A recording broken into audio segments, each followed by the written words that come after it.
Hi guys! Welcome back to the Izzy and Alex Show. And haven't we got a lot to catch up on? So much. It's been a hot minute. It's really difficult to know when to start, so thank you guys for coming and watching this, because we have, I feel like our last one was in January, but for like a little one-off special. Yeah, and it was with a guest, so it's been even longer since we've done one where it's just been us sat chatting. It's been way over a year, which is crazy. Madness. It's mad. So we just thought we would update people on just like a little life update, because it's been very chaotic and it's been, I think it's interesting, so hopefully you guys find it interesting as well. Because firstly, hello, we're in a studio. We're in a studio, we're in person. We're in person. It's been so long since, we've never done this particular podcast in person. We used to do the TV one that we used to do in person, but yeah, even that we never filmed it. Like, this is the first time you're seeing us. Yeah, so it's very wild, very wild. It's hard to know where to start, so I think we should go back in time. Yes. I think we last did it maybe August last year. Yeah, so if you don't know, Alex went travelling, and our last episode was literally sort of maybe a few weeks to a month before. Yeah. Yeah. Oh god, and so much has happened since then, because you were there for, well, we'll get into it. Should we start? Okay, so yeah, let's start into that. So yeah, obviously I went in, it was like September 2022. Oh my god, so like just over a year ago now. And yeah, so the first place I went off to was Bali. Which well, I don't think anyone was expecting the outcome of that trip. No. So Bali was fine. It was nice. Like, to be honest, if I'm being honest with you, I found Bali overrated, and that was before. Don't get me wrong. There's like beautiful places. I don't want to sound like a diva. Like, oh my god, Bali. No, but that's honest. Like, this is just my honest opinion. You're not gonna like everywhere that you travelled to. Exactly. And I love the Gili Islands though. So for anyone that's like wanting to travel and like, you know, wanted some tips, like, definitely go to Bali. It's worth it. We went there for a month. I think that was slightly too long. I think maybe go there for like 2-3 weeks is enough.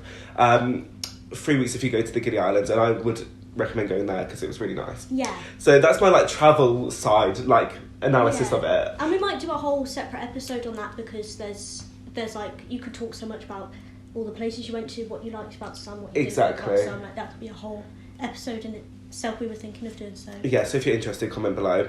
But yeah, so everything was quite normal, and then I get this like well, actually how it started was we were going from like an island to another island, because in Bali there's Bali and then there's like Lombok, so you can kind of go to like different islands. So that's what we were doing, and we'd just been drinking the night before, and I was kind of ill the next day, and we had a boat ride as well, so I was throwing up, but I just thought, you know what, I'm hungover, I'm just been on a boat ride, maybe it's like motion sickness, even though I don't get motion sickness. So that was like the first symptom. Yeah. And then literally from going forward, it was just ill all the time. But then I didn't think much of it, because other people in my group were quite ill as well. So I just assumed it was like sort of a bug that would, you know, get better, and I just needed to rest up for a few days and everything would be fine. And so that was about a week before the hospitalisation, we should say. So yeah, I did end up going into hospital in Bali, which was a crazy experience in itself. But yeah, so just kind of throwing up and things like that. And then I got a real sort of sharp pain, like constant pain, I'd say, like on my right, is it right? Yeah, right bottom part of my stomach. And I googled it and it said, oh, it's appendicitis. And I was like, nah, no way. Like, it's just Barley belly. So for 2 days after that, I was still just like chilling, things like that. And then it was only when I was like, no, actually, I think it was the point where I couldn't put my shoes on. I was in that much pain that I couldn't actually put my shoes on to like, and I think that's when I was like, fuck. Yeah. need to... I wanted to go to the pharmacy though. I was like, I didn't want to pay, because obviously they have to pay for their hospitals over there. Yeah, so I really didn't want to pay. So I was like, I'll go pharmacy.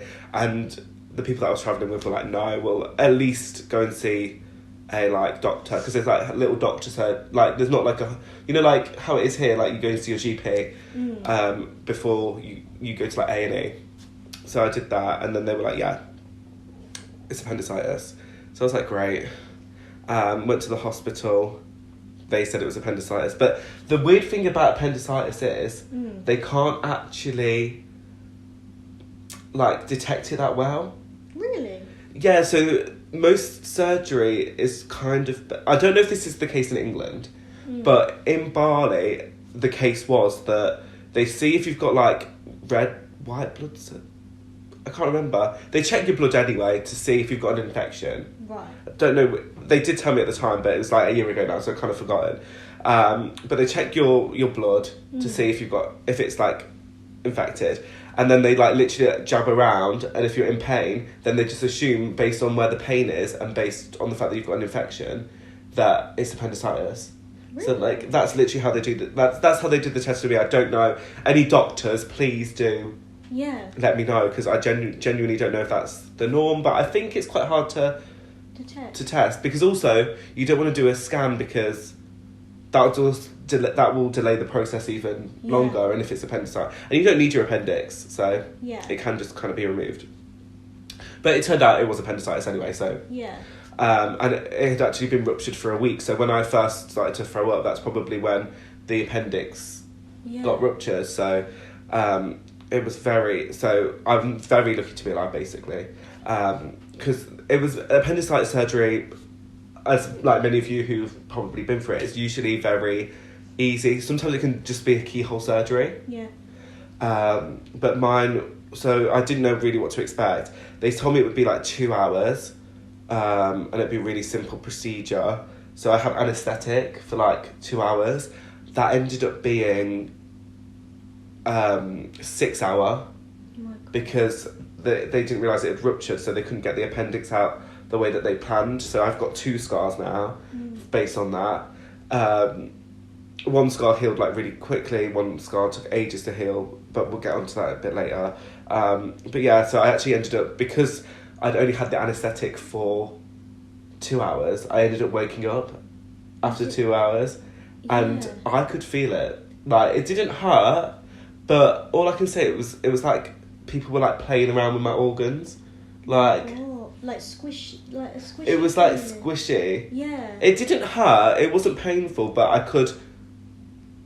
could kind of feel it. When you woke up, did you sort of know what was happening, or did it take you a while for your brain to be like, oh wait, I'm here?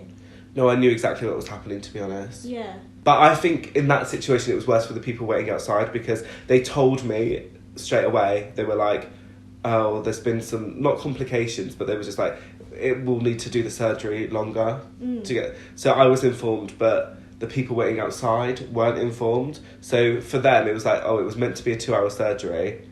It's now 6 hours. As in the people, like Nicole, like people you're travelling with. Yeah, people I was travelling with, yeah. So I think actually that part was like worse for them rather than for me, because I was actually kept informed all the time. So they were like, the anaesthetics weared off, like, you'll need another like 4 hours. So I was like, oh, fair. And also, I should say that we went to this hospital. It wasn't like an international hospital, because I think a lot of places, a lot of people go to the international hospitals. They speak English. They can speak to your insurance for you, so you don't have to do it all by yourself. You don't have to pay for anything, because they kind of like, they've got like, that kind of vibe. And it's very clean. I went to the first hospital that I could, and that was the local hospital. So I was like, I didn't see any other... I only saw Indonesian people there, like the locals there. It was like the local hospital that local people use. And so they didn't have...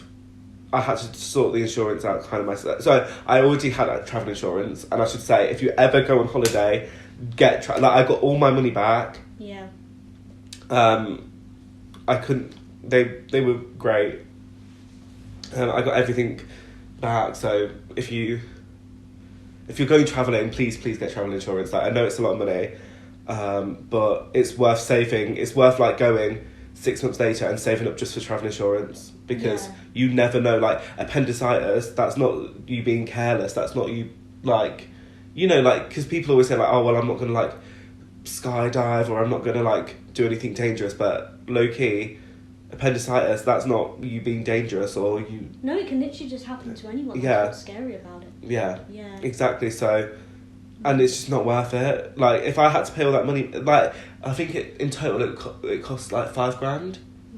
So if I hadn't have got travel insurance, I would not have got that money back. No. Which is crazy. Get your travel insurance. But... Yeah, so the hospital wasn't the best, is what I'm trying to say. Like, it wasn't... The staff, my actual surgeon, I love, like, honestly, if he's watching, love you, the surgeon. The nurses, not so much. All communication was done through WhatsApp, and I'd never been to hospital before, so I don't know if this was normal, but since speaking to people afterwards, I really don't think it was normal. Yeah, is that a COVID thing? Is that just something they do there? I'm not too sure. I don't know, but we're meant to have, like, emergency, but, like, for example, there was, like, a few times where, I don't know, like, my drip that was giving me like I don't know what it was giving me now, like antibiotics, like some of them were in like a drip, you know, like it's meant to like boost your immune system kind of thing. That would have just come out sometimes, and I'd be like, okay, I kind of need that, and it would take them like one time it took them an hour to put it back in. An hour? Yeah, just like if I was sick, it would take them a long time to like clean the. So you just sort of be waiting. Just waiting. Yeah. So that was not the best, because I couldn't move anywhere. No. For the first couple of days anyway. So it wasn't, and the food, like, if I have a picture, I'll put it up now, but it was literally like... What was it made of? Did they ever say? They never said. It looked and tasted like muddy water, but it obviously wasn't. Was it like soup? I think it was like soup, like yeah. Broth or... It was vile. Like, I'm sorry if that's like a delicacy. Then I am truly sorry, but it was vile. Was it hot or cold? Cold. And it was cold. Oh no. No, it was hot. Was it? It was hot. I'm a liar. It was hot. It was hot. It was vile though. Oh dear. It was vile. So yeah, it wasn't the best, but you know, like you have to make the most of it. And after a week, things started to like kind of improve. So I left the hospital and I just had to recover, and basically at that point I kind of realised that like I probably wasn't going to carry on with the trip. I would have to go home and recover. Yeah. I think it was like a few days after I left hospital I was kind of like, yeah, I'm going to probably have to get back, but I thought it'd be fine. Like I thought... Did you know when at that point, or were you more like, I might have to go back soon, or... No, I knew it'd have to be soon, because we had visas for Indonesia that would run out, and I also knew that like... But I also knew that I couldn't leave without getting all the staples out. You can't fly with like metal staples in you. Like, it just doesn't work with the air pressure. So I knew that I would have to wait until everything was kind of out, if that makes sense. Yeah. So, but they were like, yeah, we're gonna, and they kept on delaying that, and that kept on, because I was meant to leave with like, so my friends, like two of them stayed. So thank you so much for that if you're watching, for staying, really appreciated that. But obviously like they had their trip to carry on with, and at the time I thought it was all like lining up perfectly. When they booked the flights and everything, I was meant to go like maybe like 3 days after I would go home, like with how it was like sort of lining up. But then yeah, like they couldn't get and thank God I didn't go, because basically one of my wounds was getting infected and I had no idea. So I was like passing out a lot. Like, not passing out, I can't really... It was more like, there was some days that I can't actually walk. Was it more like dizziness, or... It was like, I need to lie down right now, otherwise I don't know what's gonna... Yeah. So kind of, it wasn't like a sick feeling, it was more... something I've never... Like, just lightheadedness, I would say. Yeah. Like, really lightheaded. That kind of happened twice, and and yeah, it was just not good at all. Just felt like really lightheaded, to be honest. And then one day I smelled, so this was about a week after I'd left hospital. I just smelled this like foul smell, and in between I was going to hospital every day as well. Yeah. So it was like, even though I wasn't in hospital, I was still going there to receive like antibiotics, like shit like that. So like they were still and they were checking the wound and everything. So I should say that. But yeah, like I just felt this like foul smell. It was like vile, and I literally thought it was the drains. I was like, oh my god. And then I looked down and I was like, shit, it's coming from me. And honestly, Nicole, who I was travelling with, will tell you it was like the worst smell. Like really strong. Just horrible, and it's like leaking out of one of the wounds that had got infected. I later found out I had sepsis, so it was like a blood infection as well. Yeah. I don't really know. The annoying thing is now, like, I actually genuinely don't know what's happened, because they would say words and they would say things and you can't really like place it. Yeah. Because it was obviously like the language barrier, which isn't their fault at all. Like, obviously I went to Indonesia, like you can't expect people to speak English just because like you're there. And they did speak English, it was just like the communication was lacking a little bit. So at first they just like cleaned it up and they're like, right, you can go. Then it leaked again, like literally instantly. I was like, no, I'm staying the night here, like until I figure out what's going wrong. Like, you can't just leak. By that point, did you know it was sepsis, or did they say? No, this was a lot after. So I was in hospital for like a month in total. So like the first week was like quite fine, and then afterwards I think I was there for like at least 2 or 3 weeks. So from the operation to me leaving Bali, that was like a month and a bit, which is crazy. Yeah. Obviously I had a scan, they sorted it out, was on like better antibiotics, and then basically I flew back in November, like literally this time last year. So I went out in early September, so I was in Bali for like 2 months in total. Obviously 1 month of that was like amazing, like time of my life. The like second month, not so much time of my life, more stress. But no, it was just a weird. I feel like I look back at this time last year, I was like, oh my god, like how did I get through that? Because I was like having to get the strength back up. I didn't know if I would ever be able to go travelling again. I still don't know if I've got all my organs. Like, still to this day, I need to get a scan, which is bad. I need to get a scan. Genuinely, it took me a while to get my like blood back to how it should be, because I did blood tests in England, and basically they were like, the levels need to be a certain level, and it took until like literally April this year for them to reach like the average level, if that makes sense. So I would say it took about, from operation, so like the operation was the 1st of October last year, I'd say it took about 3 months until I was like fully back to normal. So like January, I was like, when I flew back out, I feel like I was fully back to normal. So I got to spend Christmas at home, which was nice, but you know, when I'd planned this for ages, so I always thought I was going to be, out for Christmas. Yeah, it wasn't the plan. You weren't meant to be home. No, so I feel like Christmas last year was a bit... And you didn't know when you were going back out then, did you? Yeah, I think if I'd known, like, you're definitely going... Because I went back out on the 8th. Yeah. But I just didn't know until the 3rd if I was, like, So I booked my flights, but obviously with, like, loads of insurance as well, because I didn't know if I would actually fly back out, because I didn't know... It was based on the medical sort of exam. Yeah. Do you know what I mean? Yeah. So... You've sort of spoken about the sort of long-lasting impact that this has had on you, and you said that a massive one is like when it comes to surgery, it sort of changed your perspective on surgery, if that's what you've 100%. I think it's more the fact that people need to know how long it takes after, and like all the complications that can be involved with surgery.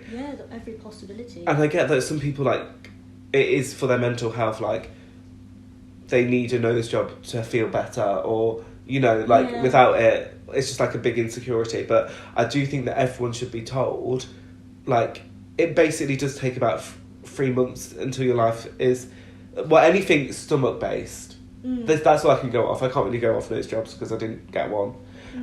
But, like, you know, like, I don't know, lipo, I don't really know how it works, but anything involving your tummy, that's all I feel like I can go off. It took me about 3 months, and I couldn't walk. I felt like, well, got sepsis, and like my life, like if I had been, I quit my job to go travelling, but if I had been at work, I couldn't have been at work for like at least 2 months. Yeah. So if you still want to get surgery after that, then fair on you. Like, honestly, go for it. But I think some people, especially like younger people, are like, oh yeah, like it's so easy. Like you'll be back. It'll be perfect, and you'll be like back up in a week. And like that's not the case. Like your life won't be that normal for about 3 months. It won't be back to normal. You won't be able to do things that you used to be able to do for about I'd say like for about 3 months. Yeah. So if you're okay with that, and you know that, I don't think I've got an issue if people know those risks and are like, well, I'm willing to take those risks. Then I'm like, that's on you then. Like, I can't stop you. But I more feel for people that have no idea about the complications that... Every possibility. Yeah. Doesn't matter what age you are, like you could be like young, like yourself, like in your 20s, and anything could happen. Literally. Yeah. Literally. So I think don't just be like, oh, it's just a bit of surgery, like it's only a boob job, it's only this. It's like, really think, do you want to have... The worst case scenario is death as well. That's the worst case scenario. Yeah. The best case scenario is probably like a month, like recovery for a month. And I feel like my case scenario is kind of like, obviously it was quite bad, like I just wake up and like it was bad, but I feel like you've got to be prepared for, okay, if I get this boob job, it could go... Something could happen. Like, you could get infected. Yeah. You know, that the infection obviously added to the recovery time. But... The human body is a very sensitive thing, and it doesn't matter, like, how young and healthy you are. Honestly, anything could... It just shows that, like, it can literally happen to anyone. Yeah. And I think my perspective changed, because I used to be like, oh yeah, just get a boob job if you want it, like it's your... But now I'm like, yeah, you still get it if you want it, but do you know the risks? Like, do you know what can happen? Yeah, because not to sound deep, but like life is literally so precious, and it's literally. Like, and that's sort of, you've sort of spoken about that as well, like how when things like that happen, it just shows that, like, as I said before, like how it can just honestly happen to anyone. It's not anything you did. It's not like, it can just, anyone can get appendicitis. Sepsis comes from an infection. A lot of women get it through like period products, like things like that. Like, it's just, the human body's just, life is so precious, is what I'm trying to... Definitely. What I'm trying to say. And don't just take it for granted. No. Yeah, if you feel like something's not right, and a doctor's saying, no, it's fine, but you genuinely feel like something's not right, then always say... Just speak up. Yeah. But, so, obviously that was really traumatic. But I did manage to get back out, and I think I'll probably go over that more in a different episode, because that was like a really fun, like positive, and I feel like I've got more like fun memories that I'd like someone that was there to like come on the podcast as well. Yeah. You know, so I think, but basically I went to Thailand, Cambodia, Singapore, Australia, and then a bit of America. For like 3 more months, and it was amazing. So if you have any questions about those places, or if you're interested about like any tips on travelling, like Southeast Asia and Australia in particular, because I feel like America, I was there for 2 weeks, and it was like LA and Hawaii. Yeah. So it was amazing, but it wasn't like the proper travelling experience. Like it was just a really fun. But I'm so happy to talk about that as well. But Australia in particular. Then comment below, because I'm more than happy to give tips. But I feel like I'll save that for another episode. Oh yeah, definitely, because there's probably so much to say on that, because you went to so many different places. Like we spoke about things you liked about some, things you liked about others, and each place is very different. We'll do a video about like activities. Yeah. And like just things like where I recommend, maybe that'd be quite cool. Yeah. So if you're interested in that, then please let us know. But I think that's a separate episode. Yeah, and for people that like maybe are thinking about travelling. Yeah. Because there's probably so much things you could say on advice, like how to prepare for it, what to take, what not to take. Yeah. Things like that. Yeah. Yeah, we'll do that. We'll do that at a different time. But I did, however, post about my experience in Bali. This is the thing, yeah. On TikTok. Chaotic Traveller, if you want to follow. Still, I've just done another one recently, so I'd say it's kind of, well, I post sporadically. But the one about sepsis, I basically did like things I got diagnosed with in Bali, and it like gradually got worse and worse from like hangover to sepsis. And it got 2 million views. Which is crazy. Which is absolutely crazy. I literally couldn't believe it. Shout out to my manager, Imogen, for helping me with the content whilst I was travelling.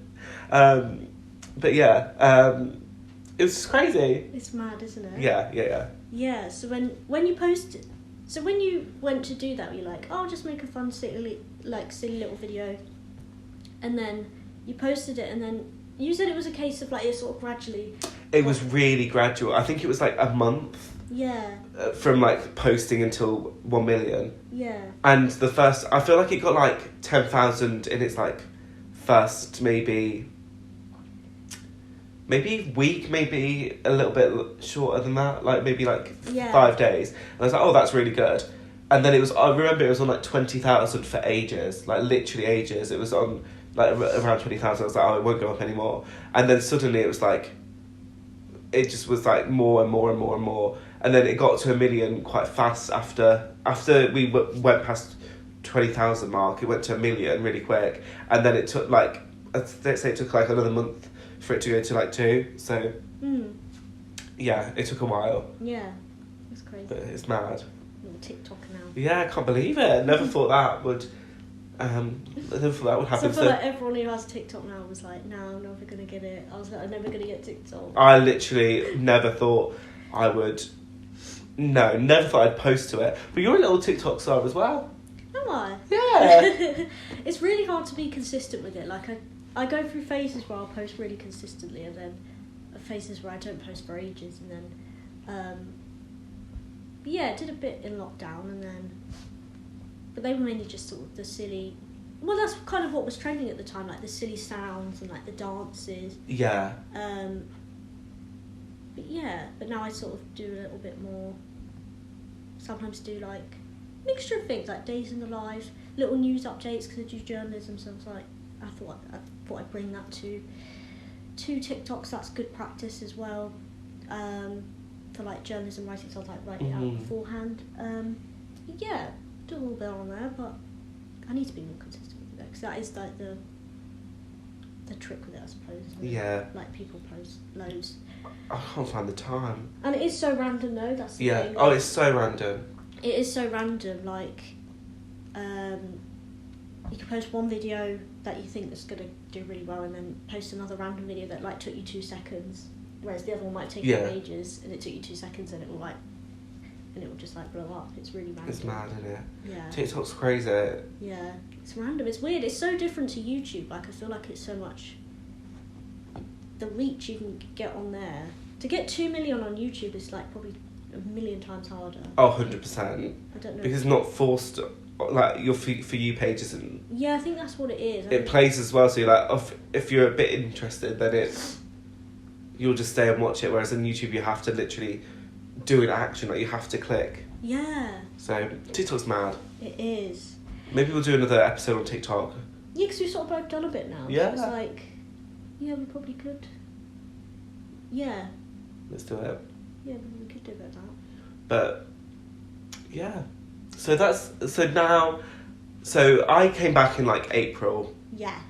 I feel like nothing really happened until I was just working in a job. Shout out to Svim at University of Leicester. Love you guys. Very nice job. But in September, we actually decided to move together. We have, and now we are here. So it's like November now. We've been living together for like 2 months, and we'd been talking about it for a while. Like before you went travelling, you were thinking of doing the journalism masters, which is what you're doing now. Yeah. And it's the same one that I did a couple of years ago, like 2020. And I think you'd been talking about doing it for a while. I remember when I was talking about it, you sounded quite keen on it. Yeah. And like you heard some of my friends on the course talk about it, and like the jobs they were doing now, and you were like, oh, that's something I'm really interested in. So it was talked about for a while, and we kind of, I can't remember when we said, oh well, if you do it, let's live together. I think that was quite sort of straight away. I think yeah. Because I'd been living here with my dad for a while, but who works up here, but he doesn't live here permanently. Basically. I didn't kick him out as well. Everyone Contrary thinks that. to popular opinion, I did not kick him out. You did not kick out my dad. Just want to clear that up. Yeah, so I was living with him for like 3 years here, but only like sort of half and half because he was working up here. But he had been talking about possibly moving out and going back to a hotel or staying at friends like he did before, because he just wasn't here as much. Like work was sending him elsewhere quite a lot, especially if there were like events going on across like, you know, like football, like yeah, so it just got to the point where he was just hardly here. So we were talking about so for a while we had been talking about him moving out because it would save him so much money, because he was just feeling like he was paying all this, he was paying his half of the rent to stay somewhere that he just was hardly there. Yeah, so once we started talking about that as well, that's what we started talking more about, living together as well, because we thought, well, if Dad's moving out, it makes sense for. But at first, weirdly, because we're in the same place as I was with Dad, Alex moved in. But for a while we weren't sure whether we were going to look for somewhere else, because we didn't know if the rent would go up, you know, inflation. Yes, of course he lives, Bath. Of course he lives. So it was more like a value thing, wasn't it? We were seeing if it was like worth it money wise, getting somewhere else, if it was going to be better value, because Manchester has gone up quite a bit. Anyone who lives in that's where we live, if you don't know Manchester. Yeah.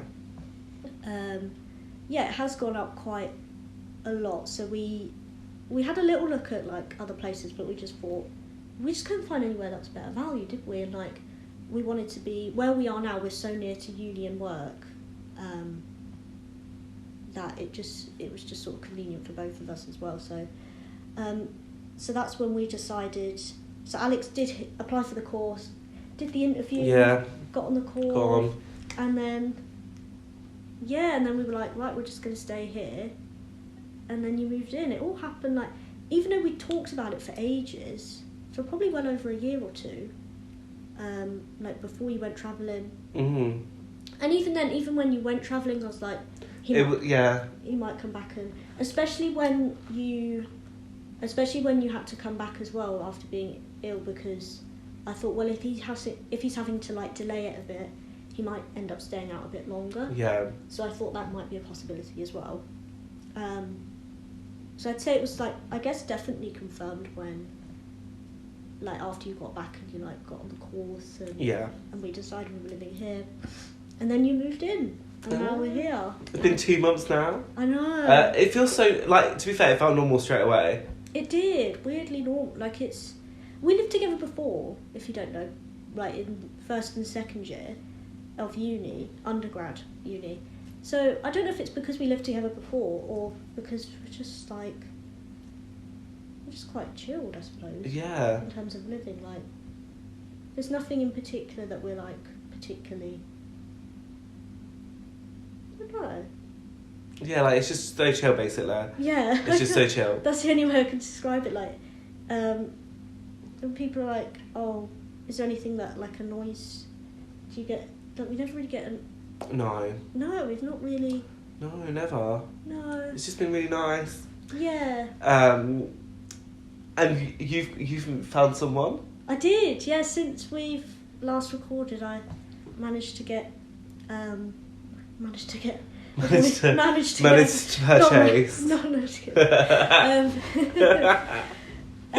Yeah, because like one of our last episodes, where it was just us two, was like a dating one, wasn't it? Yeah. And we were sort of talking about dating disasters because we've sort of both had been through the ringer. Been through the ringer. And I remember before Alex left for travelling, I'd been single for a while and I was very much like, no, I wasn't really like I was very much not looking for anything. And then when he went travelling, it just sort of happened quite unexpectedly, and now I've been with him like nearly a year. Oh. Yeah. But I remember when you came back, you were like, wait, what? Yeah. No, that sounds rude. No, not wait, what? But because it was like, basically, when I left, you were very much of the opinion, like, I won't get a boyfriend for a while. Yeah. I think that's fair to say. Yeah, no, like, I definitely was not, yeah. I was very much like, not done with that, but like, not looking for that. Yeah. It happened, when people say it comes when you're not looking for it, I know that's such a generic thing to say, and I used to hate when people say that, but sometimes it's actually, true. Yeah, sometimes it really does. No, yeah, you weren't like, what? But you were more like, I guess, pleasantly surprised. Yeah, literally that. But he's so funny as well. We'll need to get him on the pod. We probably could get him on the pod, actually. And he does have his own pod. What in the world? Yeah. Maybe we could do a collab on What in the World and the Izzy and Alex Show. Yeah. Yeah. If you're down. So that happened. That's a big life. That's a big life update. Yeah. And yeah, so we're living together now. Living together. In Manchester. I'm doing the uni course, like Izzy said. Yeah. Which she did before, so that's been really helpful actually, because I feel like I would be like so nervous, but I'm like, oh, it's chill. But you're doing so good though, like you've. We'll see the results, Babs. Not got the results back yet, so. No, you're slow. I doubt it. But yeah, so it's all going. So that's basically like the big sort of updates. Yeah. Little updates. Big Brother's back. I don't know if you remember our reality TV episode. Long time listeners will remember that we basically ranked our favourite reality TV shows, and we ranked Big Brother right at the top, and we were basically like, it needs to come back, like life is not the same without it. And I'm really liking this series. So at the time of recording, Dylan and Paul have, like, spoiler alert. If you've not watched Friday's episode. So at the time of recording, Paul and Dylan have just been evicted. Yeah. Which was a crazy episode. That was the most mad episode ever. I think that's one of my favourite Big Brother episodes of all time. Like, in terms of, like, storyline, it was like Trish conquers Paul. It was mad.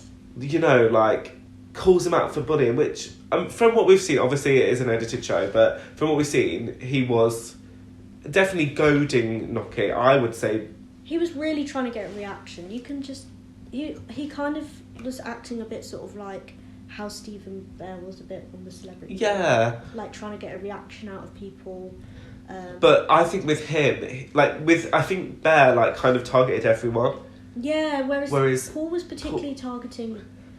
Was particularly targeting Noki, wasn't he? Yeah. It seemed that way from... That's all you can really go off. That's the thing, we don't know what they've cut out. Like, they could have cut out him targeting other people, but from what we've seen, it was particularly Noki.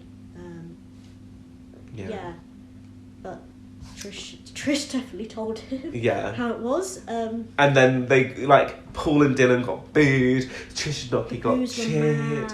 And it just felt like it was like panto, wasn't it? Like, that's how I view it. It's quite panto-y, isn't it, Big Brother? Because, like, I forgot how crazy the audience used to be. Yeah. Because no other shows really do that. Like, you don't have one in Love Island, you don't have But it's got that, like, gladiator feel to it. Do you know, like, in the Roman Empire? It does. It adds to the atmosphere. It really does. It does. It's like a sport, isn't it? It makes it quite sporty. It does. You know, like, you're cheering for your favourite team, but that team's a person. And it gives you a taster of, like, what the public are thinking, because for all we knew, everyone could have loved Paul, but by the audience's reaction, we kind of knew that wasn't, well, not everyone hated him, but, like, we kind of... And the house know that as well, don't they?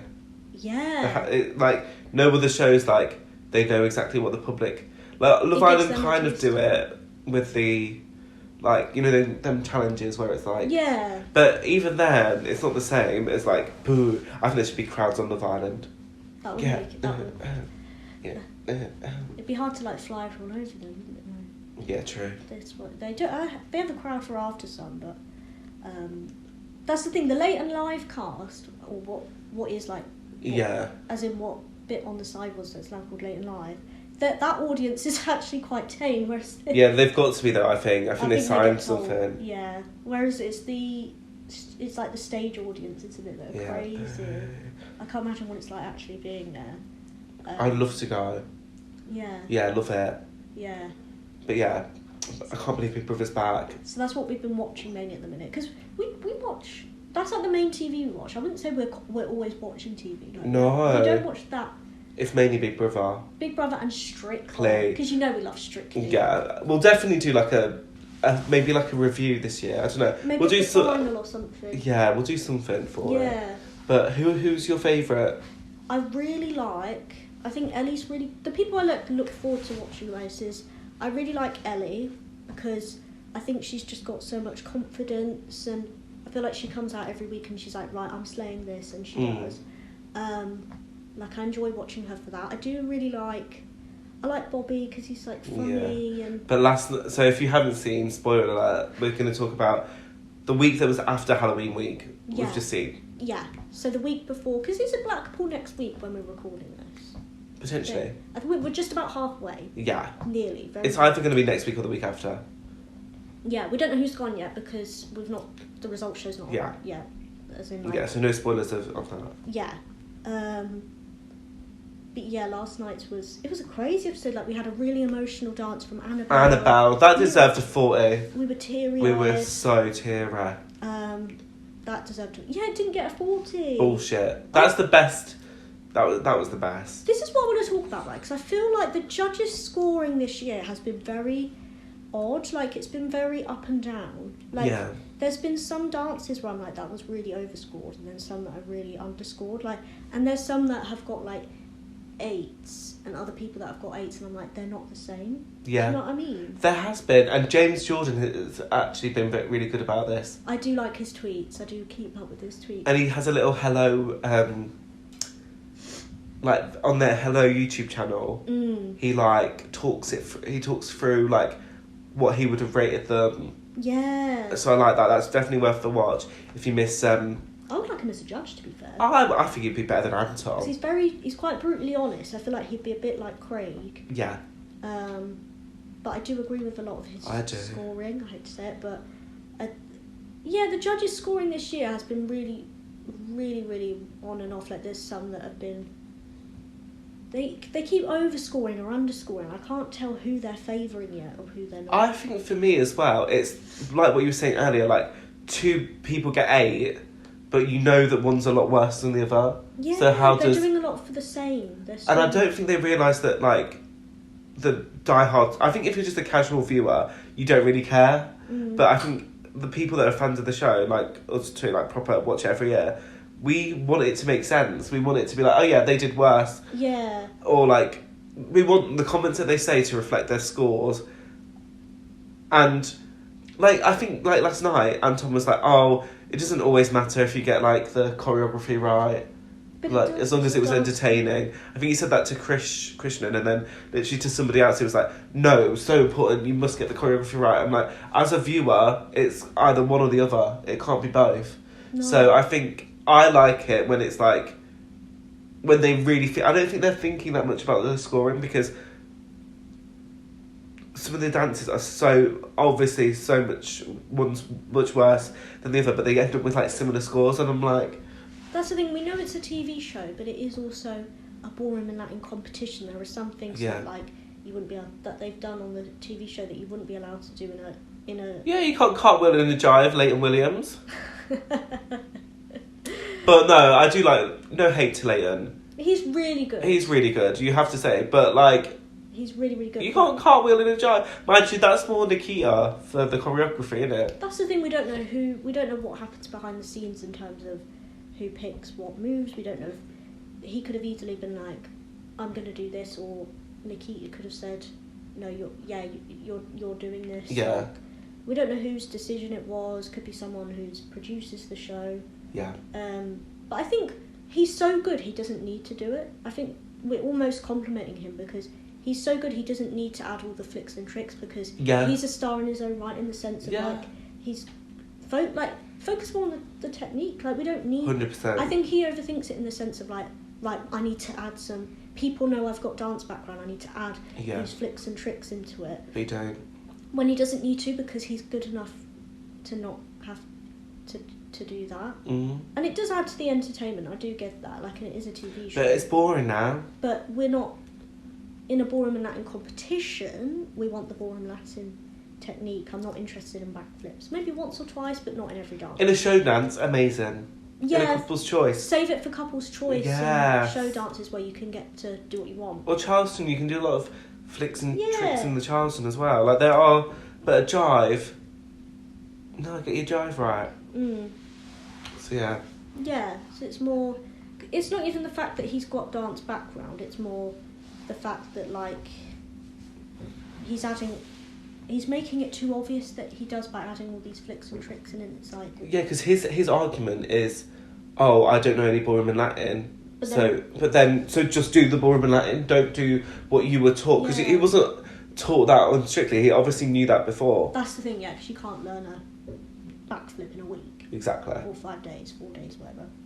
But yeah, it's been, the standard this year it's been interesting. Like, it's very, mind you, as much as we say about the judges scoring, I do agree with everyone that's left so far. Oh, 100%. We were saying this before, like, every like elimination has been like valid. Yeah. I think. Yeah. Everyone just sort of deserved to go at that time.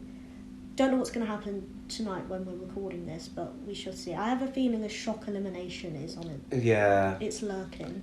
It does feel like, you know, with that like lull point. And like this, slowly it's becoming like, slowly the standard is becoming higher because the people that aren't as good are starting to go. Yeah. So I feel like once maybe two more people leave, I feel like that's when the competition is going to get more intense, because then it will be like the most experienced, I think, left. So I'm interested to see. I could not tell you at the minute who's going to win. I really don't. No, it's not like last year at all, where it was quite obvious. Yeah, it was quite obvious last year and the year before. Whereas this year it's really not obvious, because there's people that I think might win for different reasons. Like, there's some I think might win because I know that the public are really going to be behind them, but then there's also some that I think will win because they're just amazing at dancing, like for their dancing. But then I don't know, 1 minute I think it's one person, 1 minute I think it's another person. I don't know, it's tricky, it's really hard to tell. I think I'll be able to tell more the more people go. Yeah, when there's like a few left, I think I'll be able to know. Yeah, so honestly it's all down to the public vote though. It just literally really just shows it's all down to the public vote, and the final as well. Like, your show dance can really do it. I remember like when it was like Kelvin's year after I didn't know if he was going to win or not until, although kind of thought he might win, but then it was more after he did his show dance. It's like, yeah, he's winning. Yeah. I feel like, yeah, the show dance is literally when you fully know that person's won. But I want to see amazing show dances this year, because last year's was slacking, I'm sorry. Yeah, they were. Yeah, that's Strictly. I feel like that's the main update. That is the main update, so yeah. Yeah, thank you guys for watching. Yeah, thank you for watching, and we will be back with you very, very, very soon. Like and subscribe. Yes. Ring the bell for notifications, all that jazz. Spotify, you know where we are. And let us know what guests you want to see as well, because we will start getting. We've had a hall of fame of guests. Haven't we? Oh, we have. So we'll be getting some more. We've got some potential lineup ones. So we're very excited. Yeah. Excited. But yeah, thank you guys for watching, and we will see you soon.